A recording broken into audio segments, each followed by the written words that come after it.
No lawyer would need to hire me if all you needed to do was plug somebody's social security number into a database and out would pop everything you need to know about that person. Those databases don't exist. The Semmelweis reflex, when you're doing an investigation, is the inverse of confirmation bias. It's to say, oh, here's someone who's never supposed to have left New York and has no businesses outside New York, and yet I find a business in California that seems to be his. That can't be.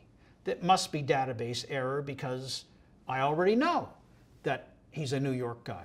This is the Semmelweis reflex that you must guard against. If a database says this New York guy has a California business, it's up to you to prove that they're different people. If you only have 1% of what you know about yourself on Google, why would you then assume you're going to find out a lot more than 1% about a particular person that you're investigating? Someone you might want to sue, someone you might want to hire. Databases are always mixing people up, mixing companies up, and they're just a starting point. This is what I always try and stress.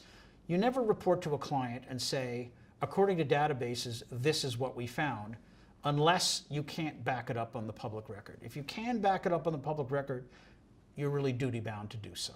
You can wait until the New York Times or the Washington Post figures it out, but sometimes it would help you, especially if it's a piece of news that's not of national importance, but maybe is only relevant to your industry. How do you figure out if that's true?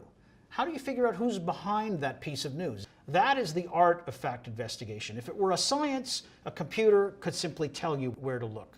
But a computer can't tell you where to look. It can help, but it takes a human mind to really finish the job.